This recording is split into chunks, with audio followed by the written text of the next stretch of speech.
पहला सवाल तो ये रहेगा, एसआईआर को लेकर के काफ़ी तूल पकड़ रहा है इस समय मामला। आप लोग भी वर्क कर रहे हैं, क्या सब कुछ सही चल रहा है? डकैती करके वोटों में बिहार की सरकार जो है वो बनाई गई है। जो बिहार में हुआ वही उत्तर प्रदेश में होगा, तैयारी अब कैसी कर कि आरजेडी और कांग्रेस में इतना टिकट को लेकर खींचतान है, तो समाजवादी पार्टी ने बिना कोई सीट लिए हुए चुनाव प्रचार अभियान करने का काम किया। लेकिन इस बयान के बाद देखा जाने लगा कि कहीं ना कहीं 27 के चुनाव से पहले आपके साथ में आ सकते हैं, समाजवादी पार्टी के साथ में आ सकते हैं। 2027 से पहले जो उनका गठबंधन है वो टूट के बिखर जाएगा। 4 PM न्यूज नेटवर्क में आप सभी का स्वागत है। मैं हूं क्षितिज कांत। बिहार चुनाव के नतीजों के आने के बाद लगातार आप देख रहे हैं कि राजनीतिक गलियारों से लेकर जो राजनीतिक विशेषज्ञ हैं वो कयास लगा रहे हैं कि जो बिहार में हुआ वही उत्तर प्रदेश में होने वाला है। 2027 के चुनाव से पहले ही एक तरीके से रिजल्ट का डिक्लेरेशन किया जा रहा है, बातें हो रही हैं। लेकिन इसी बीच जो एसआईआर का मुद्दा है वो काफ़ी तूल पकड़ रहा है।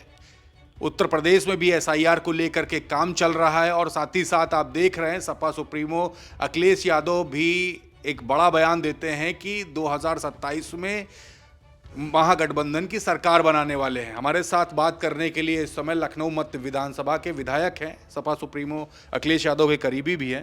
पहला सवाल तो ये रहेगा, एसआईआर को लेकर के काफ़ी तूल पकड़ रहा है इस समय मामला।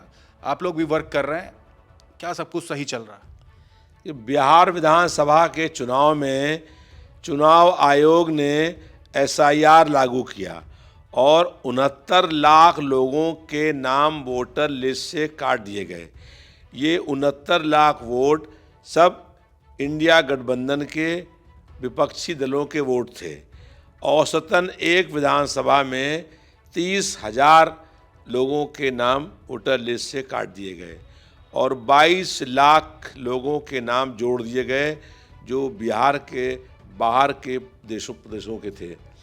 औसतन 10,000 लोगों के नाम बढ़ाने का काम कर दिया और इससे एनडीए गठबंधन बिहार में चुनाव जीतने का काम किया है।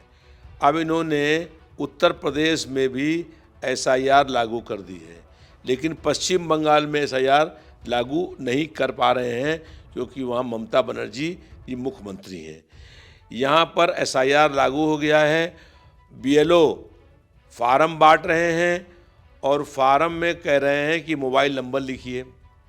अब अगर कोई गरीब आदमी है जो चलाता है ई रिक्शा, टेम्पो, फुटपाथ पर रहता है, चलाता है रिक्शा, झोपड़ी में रहता है, उसके पास मोबाइल फ़ोन नहीं है तो उसका फार्म जमा नहीं कर रहे हैं। दूसरा, फार्म भर के बांट रहे हैं और कह रहे हैं फार्म भर के हमको दीजिए। बहुत बड़ी संख्या में लोग ऐसे हैं जो अपने फार्म को खुद नहीं भर सकते हैं, जिस कारण से उनके फार्म में गलती होगी और उनके नाम वोटर लिस्ट में नहीं जुड़ेंगे। इसके अलावा जो लोगों के नाम वोटर लिस्ट में नहीं हैं या जो 18 साल के अब हुए हैं उनको फार्म 6 और फार्म 8 भी बांटने का काम बीएलओ नहीं कर रहे हैं। बहुत जगह पर बीएलओ ने आधे लोगों के फार्म भी नहीं बांटे हैं, जबकि आधा समय निकल गया है। ये 4 नवंबर से 4 दिसंबर तक फार्म बांट के जमा करने की अंतिम तिथि है। इस तिथि को बढ़ाया जाना चाहिए ताकि हर अवसर, पूरा अवसर लोगों को अपना वोट बढ़ाने का मिले। भारतीय जनता पार्टी की सरकार ने बिहार विधानसभा चुनाव से पहले वोटों में चोरी करने का काम किया था, लेकिन बिहार में डाका डालने का काम किया है। दिन दहाड़े जो है डकैती करने का काम किया है और डकैती करके वोटों में बिहार की सरकार जो है वो बनाई गई है। दूसरा सवाल ये है कि तैयारी कैसी चल रही है? अब 27 को लेकर तमाम राजनीतिक विशेषज्ञ, जो सत्ता दल है, वो लगातार यही कह रहे हैं जो बिहार में हुआ वही उत्तर प्रदेश में होगा। तैयारी अब कैसी कर रहे हैं, कैसे प्लानिंग कर रहे हैं आप लोग और आपके सहयोगी दल कांग्रेस? 2027 में उत्तर प्रदेश में विधानसभा के होने वाले चुनाव के लिए समाजवादी पार्टी पूरी ताकत के साथ चुनाव प्रचार में अभियान में लग गई है और हम लोगों ने सभी जो बूथ हैं उस पर BLA बना दिए हैं, सभी बूथों पर PDA प्रहरी बना दिए हैं। वो BLO के साथ घूम करके वोटर लिस्ट में नाम बढ़वाने का काम कर रहे हैं। समाजवादी पार्टी पूरी ताकत के साथ 2027 के चुनाव अभियान में लग गई है। जनता हमारे साथ है, जनता सत्ता परिवर्तन करना चाहती है और जनता का भारतीय जनता पार्टी से मोह भंग हो गया है। 2027 में समाजवादी पार्टी की सरकार बनेगी और अखिलेश यादव जी प्रदेश के मुख्यमंत्री बनेंगे। विधायक जी, दावा तो आप बड़ा कर रहे हैं, बिहार चुनाव से पहले भी दावा कर रहे थे, सपा सुप्रीमो वहाँ पर भी गए, कैंपेनिंग की, तेजस्वी यादव राहुल गांधी भी कैंपेनिंग किए, लेकिन जो रिजल्ट की जो बात की जा रही थी वो मुद्दे भी सामने आए लेकिन रिजल्ट फेवर में नहीं रहा। कैसे इसको परिवर्तित करेंगे, कौन सा फॉर्मूला अपना रहे हैं?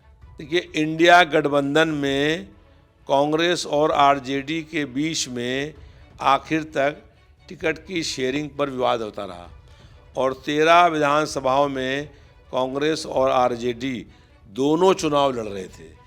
समाजवादी पार्टी ने जब देखा कि RJD और कांग्रेस में इतना टिकट को लेकर खींचतान है तो समाजवादी पार्टी ने बिना कोई सीट लिए हुए चुनाव प्रचार अभियान करने का काम किया और समाजवादी पार्टी के राष्ट्रीय अध्यक्ष माननीय अखिलेश यादव जी ने बिहार में 26 बड़ी रैलियों को संबोधित किया, 20 स्टार प्रचारक बनाए और उसमें सांसद लोग थे। उन लोगों ने भी लगातार चुनाव प्रचार करने का काम किया। तो पूरा देश ये जान गया कि समाजवादी पार्टी के नेता अखिलेश यादव जी और नेता में कितना त्याग है, कितना समर्पण है और उन लोगों ने बिना किसी सीट को लिए दिए हुए और उन्होंने चुनाव अभियान पूरा भाग लेने का काम किया। आप ही के साथी के दल के एक नेता रहे हैं सुभाषपा अध्यक्ष ओम प्रकाश राजभर, उन्होंने भी चुनाव लड़ा बिहार में और एक बयान दिया, काफ़ी चर्चा का विषय बना हुआ है। उसमें कहते हैं कि तेजस्वी यादव एक अकेला, तमाम भाजपा के राज्यों के मुख्यमंत्री वहां पर उतरते हैं चुनाव प्रचार प्रसार के लिए स्टार प्रचारक के तौर पर और तमाम केंद्रीय मंत्री उतरते हैं। लेकिन इस बयान के बाद देखा जाने लगा कि कहीं ना कहीं 27 के चुनाव से पहले आपके साथ में आ सकते हैं, समाजवादी पार्टी के साथ में आ सकते हैं।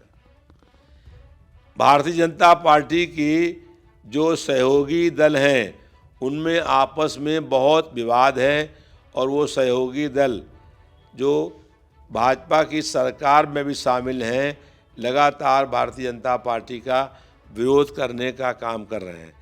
भारतीय जनता पार्टी 2027 से पहले जो उनका गठबंधन है वो टूट के बिखर जाएगा और 27 में इंडिया गठबंधन की उत्तर प्रदेश में सरकार बनेगी। क्या गठबंधन में सुभाषपा को लिया जा सकता है, कोई अभी रास्ता है? इंडिया गठबंधन में जो सहयोगी और पार्टियां हैं और दल हैं उनको पार्टी में लेने का निर्णय समाजवादी पार्टी के राष्ट्रीय अध्यक्ष माननीय अखिलेश यादव जी करेंगे। बहुत बहुत धन्यवाद। तो हमारे साथ मध्य विधानसभा के विधायक रविदास मल्होत्रा थे। SIR का मामला इस समय लगातार चल रहा है। उत्तर प्रदेश में BLO को लेकर के तमाम सवाल खड़े हो रहे हैं। जो मोबाइल नंबर्स हैं, कई गरीब व्यक्तियों के पास मोबाइल भी नहीं है, वो कैसे इस फॉर्म को पूरा फिल करेंगे और कैसे फुलफ़िल करेंगे वो नीड्स जो ज़रूरत है। इसके साथ ही साथ जो पढ़े लिखे व्यक्ति नहीं हैं, जो लिटरेट हैं, वो कैसे फॉर्म भरेंगे, ये भी एक बड़ा सवाल है। साथ ही साथ आपने देखा बिहार चुनाव के बाद जो तमाम जो कयास लगाए जाने लगे उत्तर प्रदेश की राजनीति को लेकर के, उस पर भी बड़ा जवाब दिया है रविदास मल्होत्रा जी ने। साफ कहा है कि 27 में समाजवादी पार्टी और इंडिया गठबंधन की सरकार बनेगी, लेकिन क्या कुछ होगा ये आपको लगातार मैं दिखाता रहूँगा। क्या कुछ अपडेट्स होंगे वो आपके सामने होंगे। आप अपने सवाल कमेंट बॉक्स में लिखते रहिए और जुड़े रहिए 4PM न्यूज़ नेटवर्क के साथ। ग्राउंड रिपोर्ट के लिए मैं हूँ क्षितिज कांत, कैमरा पर्सन शुभम के साथ। धन्यवाद।